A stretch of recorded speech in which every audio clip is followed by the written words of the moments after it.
So, if there's one thing that I love out of everything I love about being an English teacher, it is the use of words. I've been an avid reader since I think before I could even walk. And the thing that I love about words is that you can combine and add and subtract different words. And so you almost become, in essence, an amazing artist. And the blank pages that we use to create books and articles and poems and all types of literary works almost makes me an artist. And I can take boxes of multiple colors of crayons that represent different words, and then I can create something that is beautiful and that is impactful.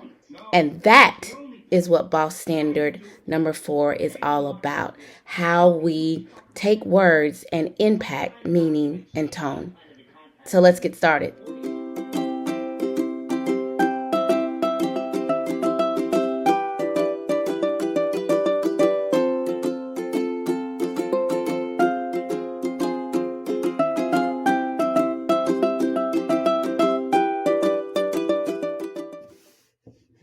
All right. So, like I said, when you get to the last 2 years of your high school experience in an English class, the requirements for the elements or standards that typically state and teachers are asking you to do are a little more elevated.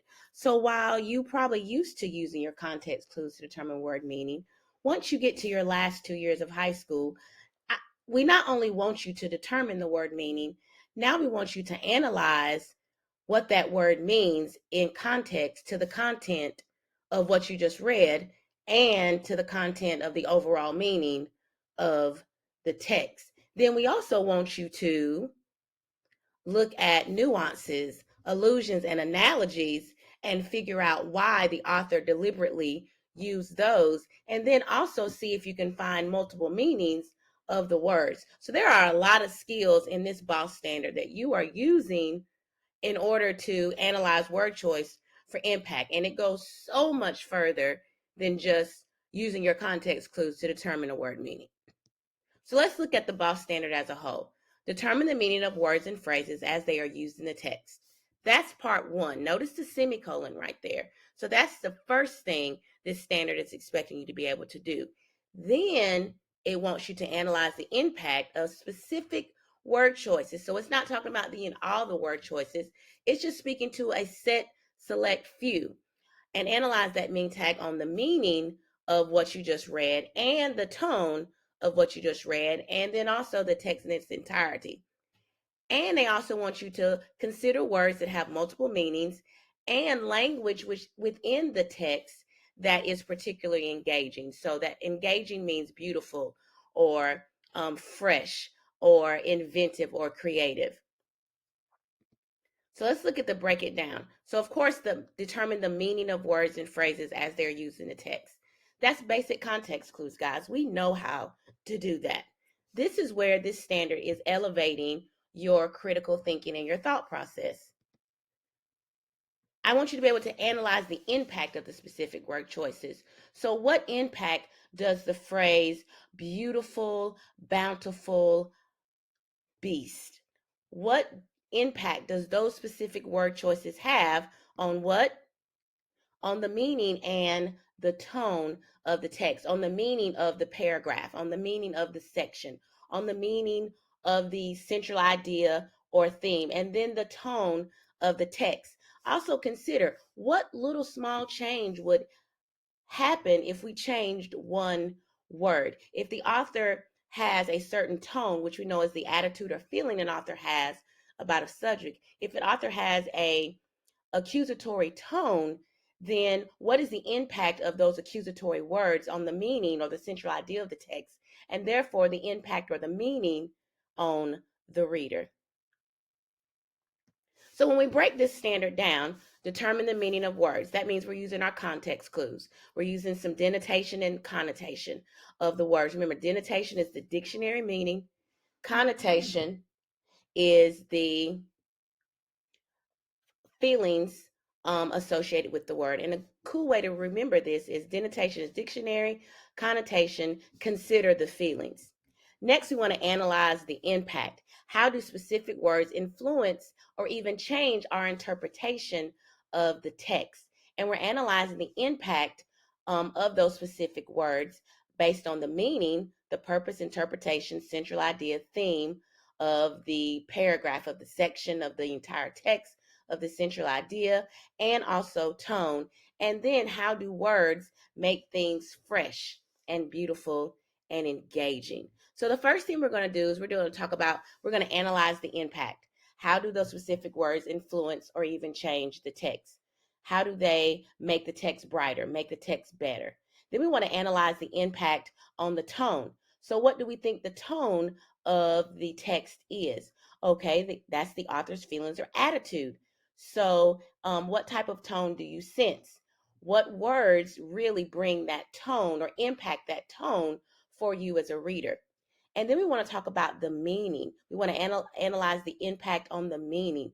So if this text is talking about the outbreak of monkeypox, how do these specific words alter or affect that and fresh and fun? So, are you a boss? So, look at these three different scenarios. So, at the novice stage, you should be able to see an unknown word or phrase in a sentence and then use context clues to determine the meaning. If you can do that, great. You're at that novice level.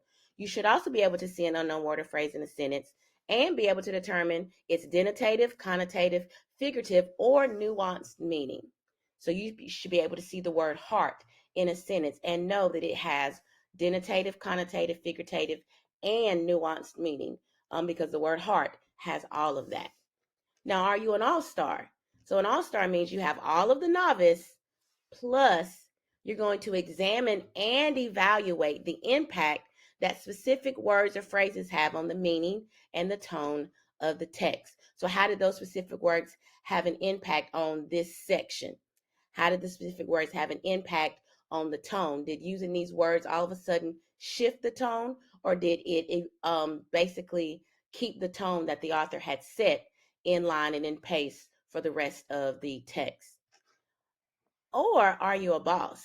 That means you have all of All Star, which means you have all of Novice, plus I want you to examine and evaluate the impact specific word choices, including analogies and allusions, have on the meaning and tone of the text. That means you have to be able to recognize when an author is using allusions to describe something or when an author is using analogies to describe something. I'll give you the perfect example. The protagonist sauntered into the cafe like a Romeo in search of his Juliet. That is a classic allusion. Now, the author could have said the protagonist walked into the cafe like a lover looking for someone to be loved or looking for someone to love. But by using the analogy Romeo and Juliet, we have that reference to the text where we're like, oh my God, yes, we know the story of Romeo and Juliet. Oh, that means are they star-crossed lovers? They're going to instantly fall in love. Like Romeo is on the rebound. We have all these different analogies and allusions and nuances that we can now say, okay, we need to pay attention to this character. Look how much of an impact on the meaning of the text had by just changing specific words and adding that allusion. And at the boss stage, you also have to be able to see that and analyze the impact and the meaning of that on the text as well as the tone. So now let's test your skills a little bit. So look at this question and see if you can answer, and then we'll discuss the answer in a moment. So if you said C, you are exactly right. So this is a novice test. So he insisted that the night before, blah, blah, blah, blah, blah, blah. And with the help of this magical intervention, he left town and narrowly avoided death. So I'm using my context clues here, guys. And the first keyword that I keyed in on is magical intervention. And then he talked about the hurricane and the dreams. And then he left town and narrowly avoided death. Magical intervention. So if I had to take a stab at it, the word intervention can be accurately described as an event that changes the development or an outcome of a situation.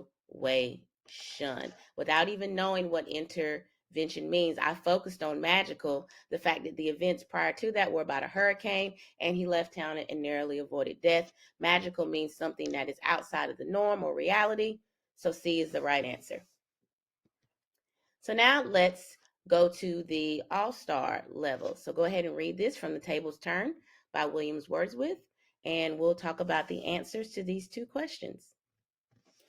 So as we can see here, the answer for question 1, which emotions are conveyed by the spring-like image in line 1, is clearly joy and abundance. And what got us there is the word vernal in line 1 relating to spring. Automatically, that one key word changes the entire tone of that line and impact of that line, because we know spring, accessing that analogy, means rebirth and revigorating, and it's spring and it's renewal, it's things coming alive again. Those are all words with what?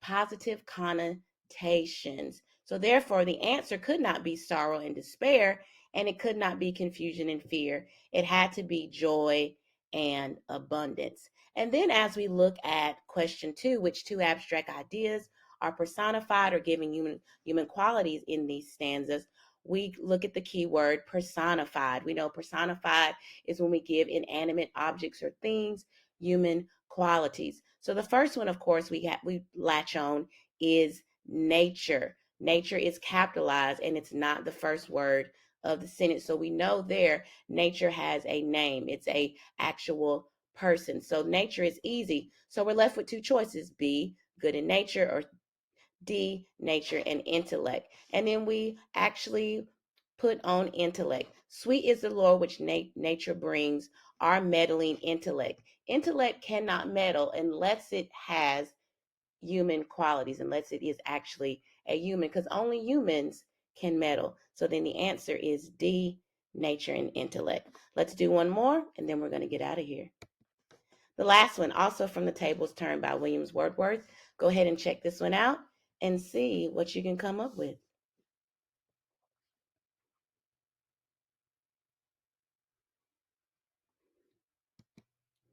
If you said D, then you are exactly right.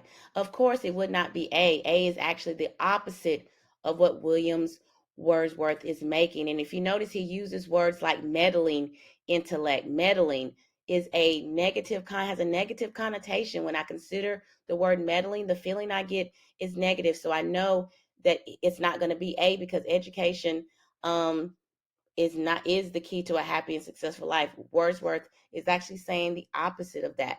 Also, if you look at line 1 and 2, one impulse from a vernal wood may teach you more of a man. So it's talking about wood. Wood is in where?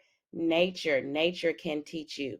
So once again, it still would not be B. You could be left with B or C, possibly even D. However, the clear answer in here is D. And hopefully you used your knowledge of connotative and denotative and context clues to figure out this answer. And if you did, you are a boss. So once again, let's break it down. When we determine meaning of words, we use our context clues, denotation, and connotative meanings. To do that, then we also analyze the impact. How do those specific words influence or even change the text? And we also want to analyze the impact of the meaning and tone of specific word choices in the text, meaning of the line, the phrase, the paragraph, the section, or the entire text, even the central idea, purpose, interpretation, or the theme. We also want to analyze the impact of the tone, analyze the impact those specific words have on the tone of the text, and then what words can we pull out that make the text engaging and fresh. And that is boss standard number 4, analyzing word choice for impact. This is Natty Geek 78 with another video. And remember, my goal is, guys, just to help kids that hate English love it. See you next week.